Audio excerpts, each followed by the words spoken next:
What's happening, troops? It's Jamie. Hello. No cringe the intro, but this is going to be the second part on how to deal with depression. Woo. But so like last video, obviously I went over three massive points in it. Again, I'm going to try and not. I'm being serious. It's a serious topic.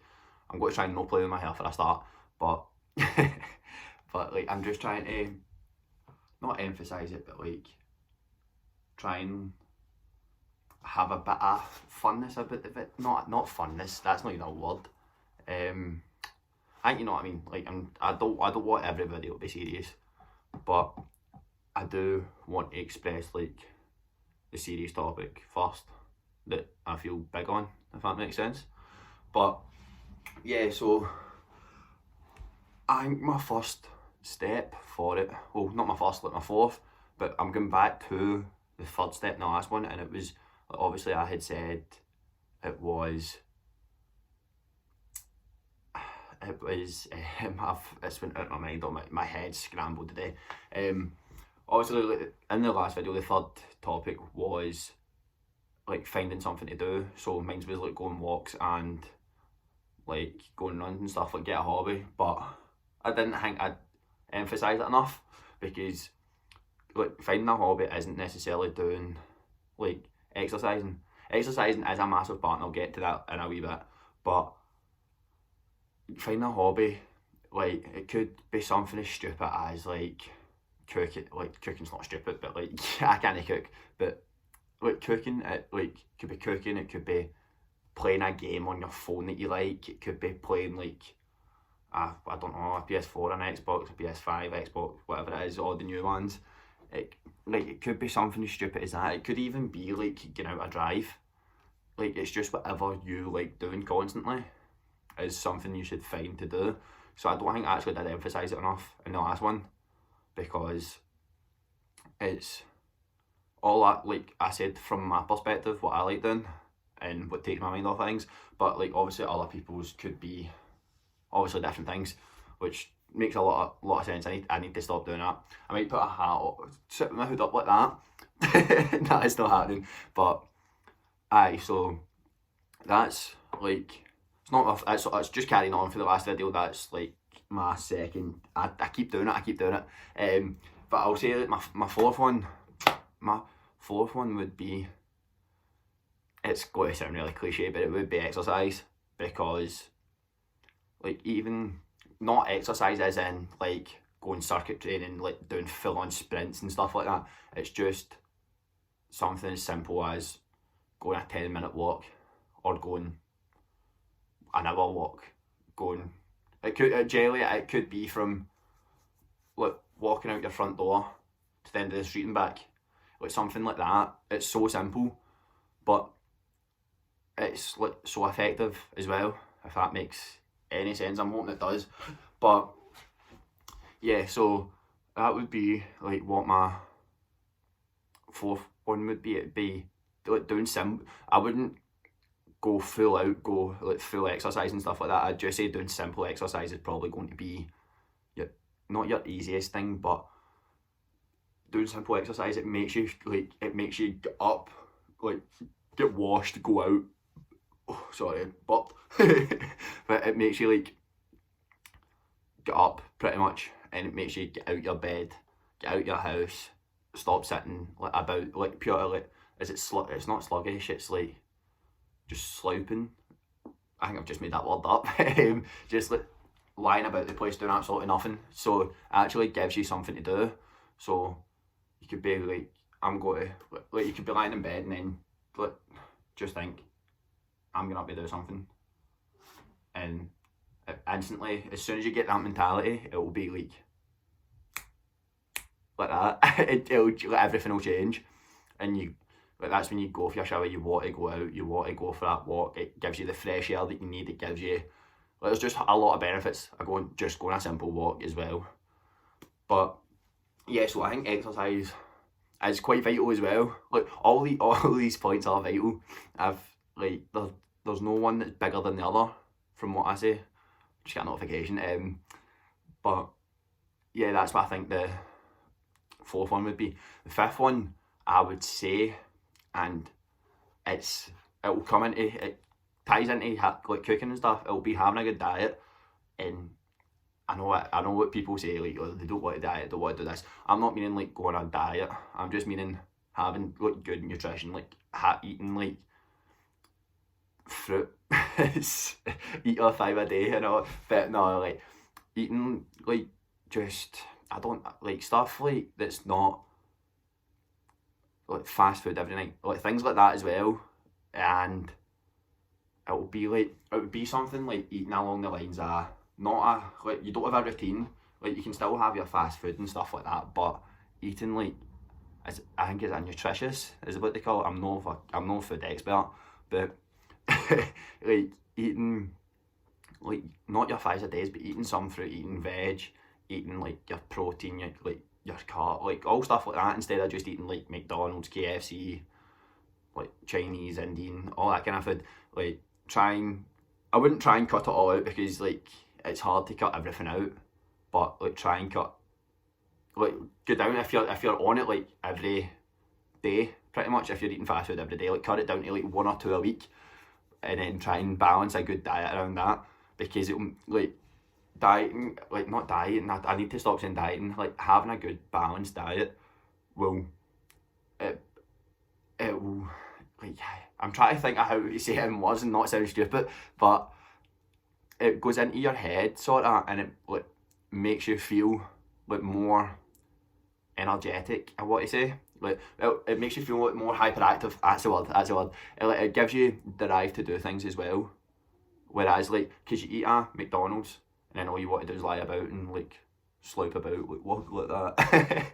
But then like, if you're to, instead of having that McDonald's, if you're to have like, I don't know, just say like chicken and rice, like just something like simple as that, like you actually feel good about yourself and stuff like that. Like you're not, I need to stop saying stuff like that as well.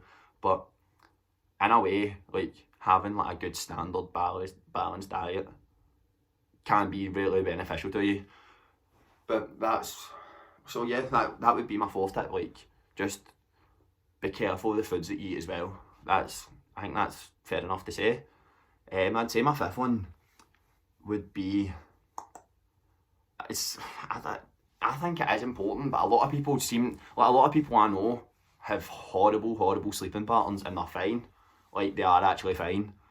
But having a good sleeping pattern, like when I say that, I'm not meaning like obviously everybody at the weekends and all that goes out and has a few drinks. Obviously not now because we're in lockdown, but like go out with a few drinks turns into a few more, end up sitting in a gaff at like 8 in the morning and stuff. Not mean like that. I mean like during the week, if you like get yourself into a routine of going for like a proper sleep, like I'm not meaning like sleep from like go to bed at like 9 o'clock and stuff like that. I'm just meaning like, say if you're going to bed at like just say 12, like try and get up at like 7 or 8 instead of sleeping through to like 10, 11 o'clock, because it's like that's oversleeping and that's overdoing it.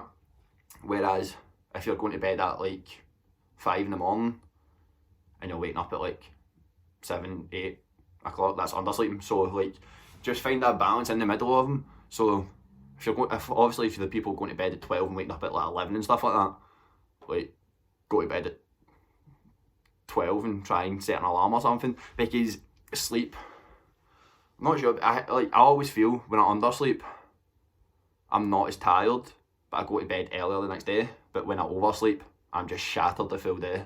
So like going to sleep at like 12 in the afternoon, go to sleep. I know a few people who go to sleep at 12 like at night or 1 and not wake up till like 4 o'clock the next day and stuff like that. Like, well, that is the same day, but like 4 p.m. But yeah, like having like a good sort of sleeping pattern can be very, very beneficial to some people, because I think it depends on what type of person you are as well, because there's like certain things that make you like, it doesn't really matter if get the budget. I just cringed at myself. There's certain people who like need sleep more than others, I want to say. I don't know if that's made any sense, but I hope you get what I'm coming from.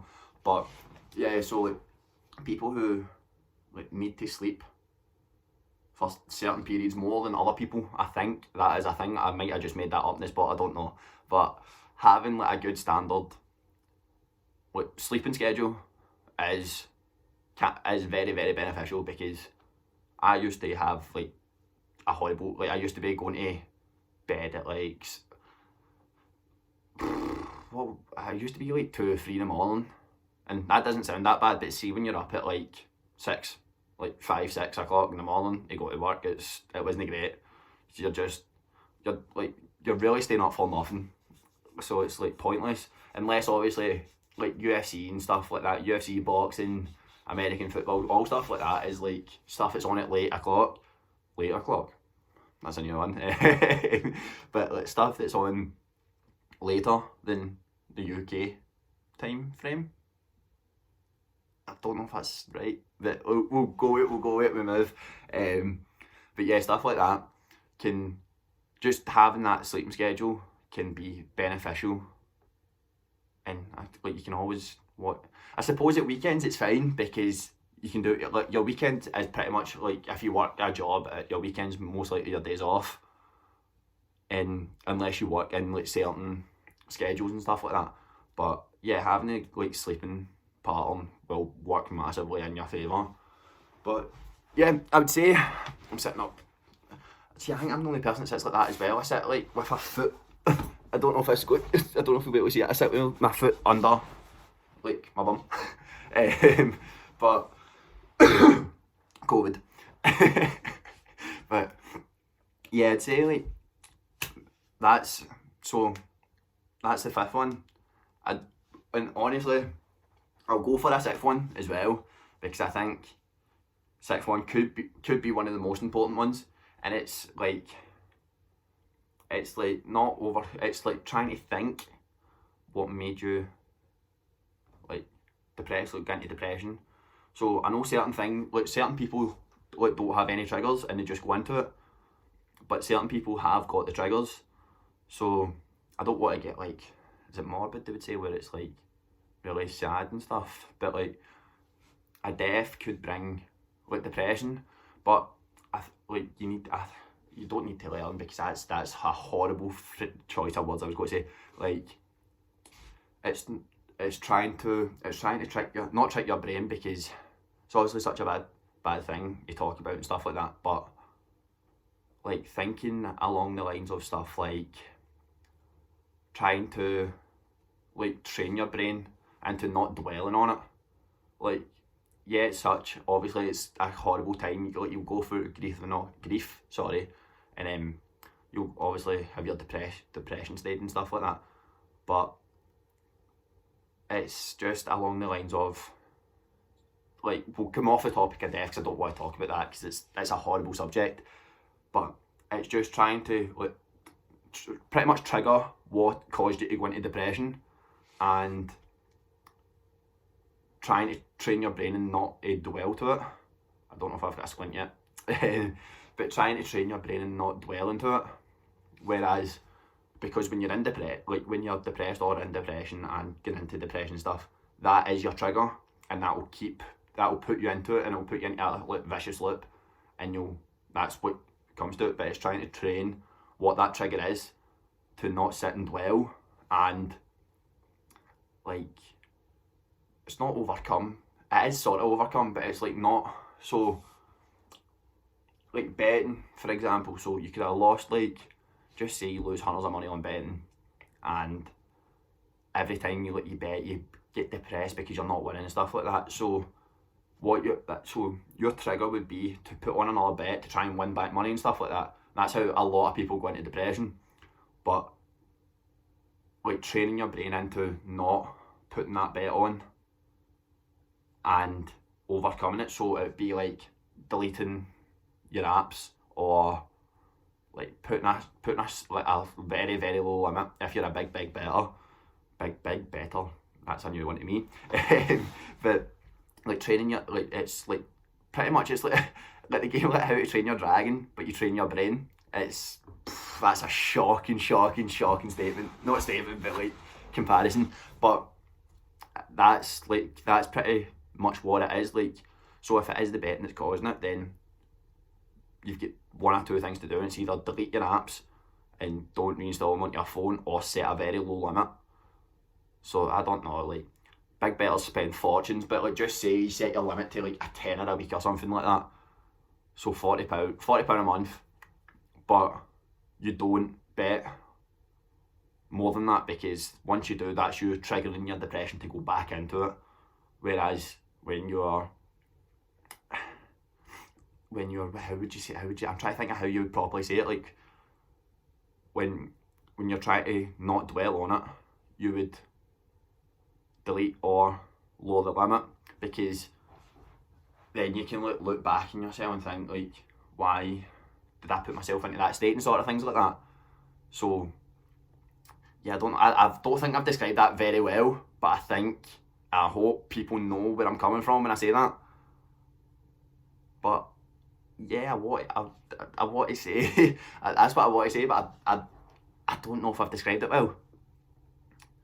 I'm just trying to think, like, is there anything I could have described better with that one?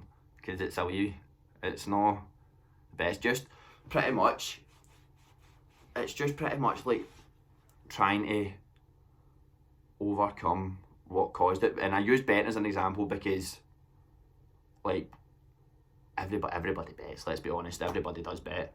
And a lot of people lose a lot more money than other people, so it's an easy topic to talk. Not an easy topic, sorry, but it's a topic to talk about where people would know. So yeah, I hope I've described that well. Yeah, but that will be the end. But yeah, so like, I just want to emphasise as well, if MD is going through a struggle and stuff like that, like, my Instagram link is in the thing down there, the description thing, description, and just like message me on there and I'll get back to you. So yeah, like, just look out for everybody. It's a hard time we're in now. So yeah, anyway, catch you.